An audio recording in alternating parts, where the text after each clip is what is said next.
Imagina despertar en una casa de Çatalhöyük hace más de 8000 años. No estás en un palacio, no estás en un templo, estás en una casa. A un lado está el horno, todavía humeante por el uso de la noche anterior. Arriba el acceso del techo por donde entra la luz. En las paredes, capas de yeso blanco, pinturas, relieves y cuernos de toro incrustados en bancos y pilares. Y debajo de la plataforma donde dormiste hay cuerpos enterrados, no en un cementerio lejano, no en una tumba separada, debajo de tu casa, debajo del lugar donde la gente se sentaba, trabajaba, dormía y seguía viviendo. Y aquí empieza lo extraño. Para entender la religión de Çatalhöyük no hay que buscar un templo, hay que entrar en una vivienda. La pregunta no es ¿en qué creían hace más de 8000 años? La pregunta es ¿cómo se vive cuando lo sagrado está en la misma habitación donde cocinas, duermes y entierras a tus difuntos? En Çatalhöyük, la religión no estaba separada de la casa. Estaba en los cuerpos bajo el suelo, en los animales incrustados en las paredes, en las capas de yeso que cubrían y renovaban los muros, y en las viviendas reconstruidas una y otra vez sobre la memoria de quienes ya no estaban. Este video no trata simplemente de la religión de Çatalhöyük, trata de algo más inquietante. Una ciudad donde la casa podía ser templo, tumba y escenario cotidiano al mismo tiempo. En Çatalhöyük, lo sagrado no estaba separado de la vida doméstica. Estaba dentro del barro de los muros, bajo el suelo que pisaban y en las cosas que hacían todos los días.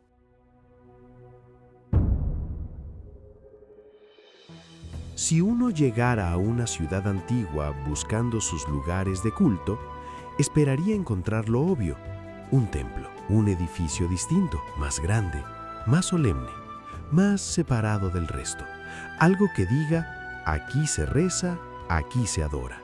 Mientras las casas quedan para lo de siempre: comer, dormir, discutir por espacio y respirar aire complicado como buen ser humano del Neolítico. Pero en Çatalhöyük, el misterio es que ese templo no aparece, y aquí entra James Mellard. Cuando excavó la ciudad, Mellard encontró edificios cargados de pinturas, relieves, cuernos de toro, plataformas y entierros.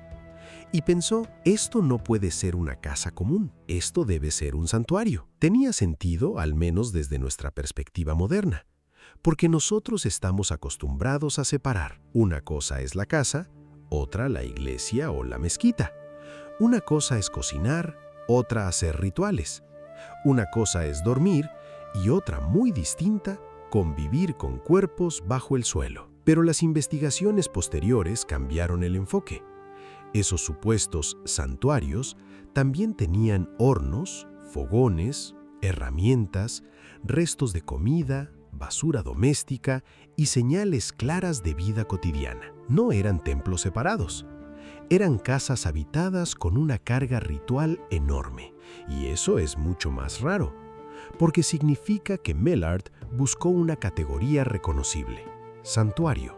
Pero lo que apareció fue algo más difícil de clasificar: viviendas que podían concentrar arte, entierros, animales y memoria cotidiana en un mismo espacio. La primera clave es esta: en Çatalhöyük no faltaba religión ni espiritualidad.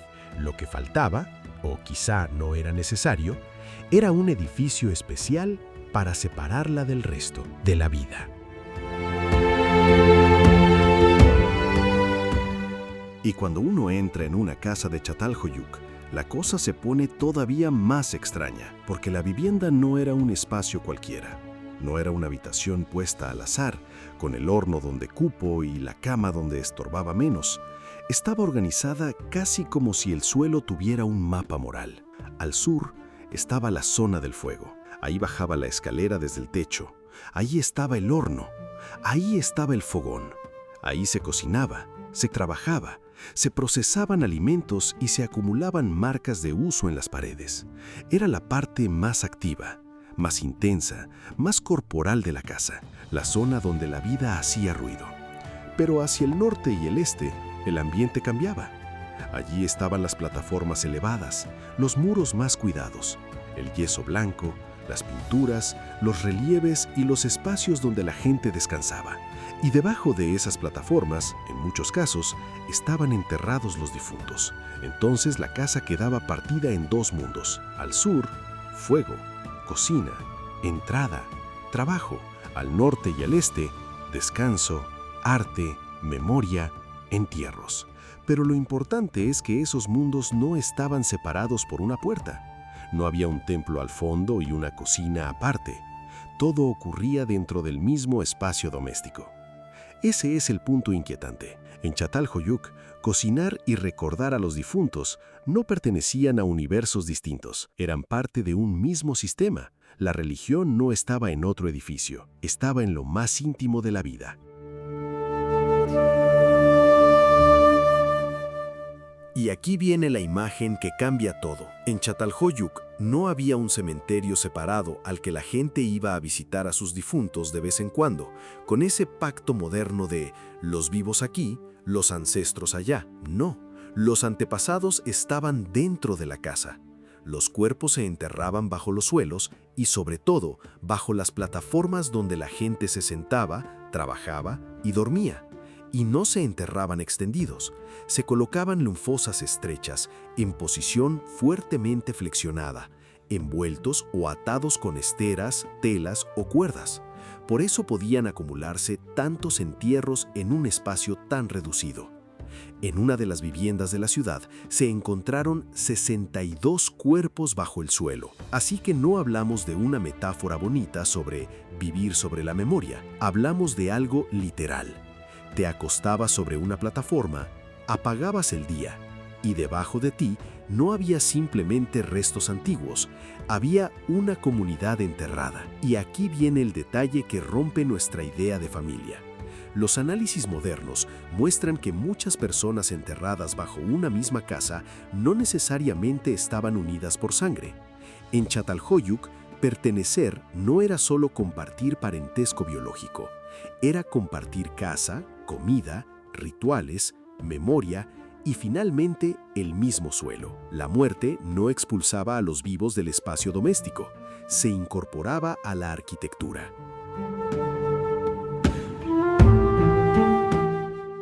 Pero aquí la relación con los ancestros se vuelve todavía más inquietante. Porque en Çatalhöyük no siempre enterraban a alguien y simplemente cerraban la fosa para siempre.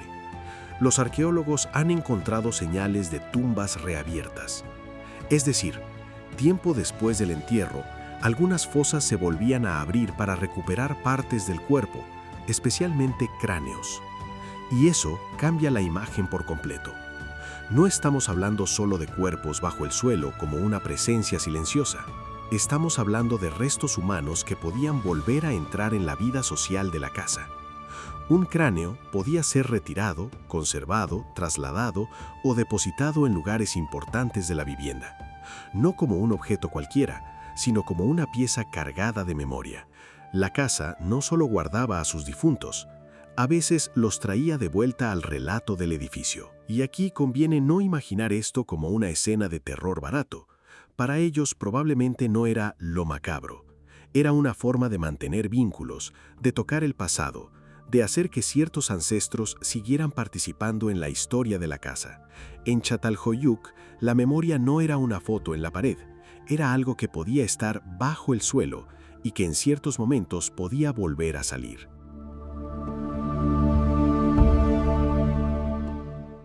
Y como si vivir sobre los ancestros no fuera suficiente, las casas de Çatalhöyük también estaban llenas de animales peligrosos. No animales vivos, claro. Eso habría sido otro problema de convivencia bastante serio.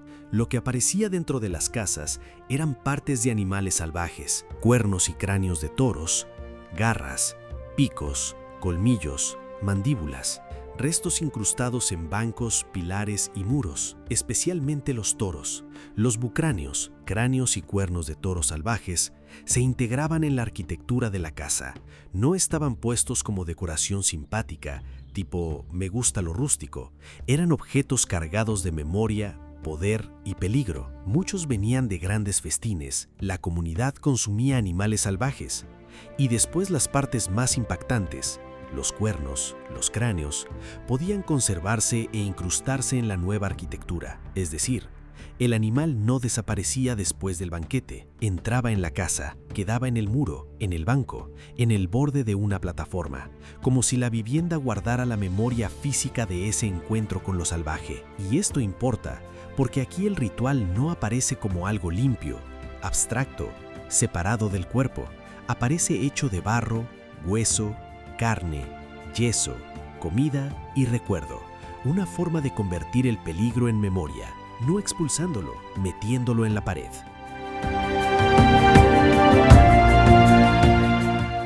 Y algunas casas no terminaban cuando terminaba una generación.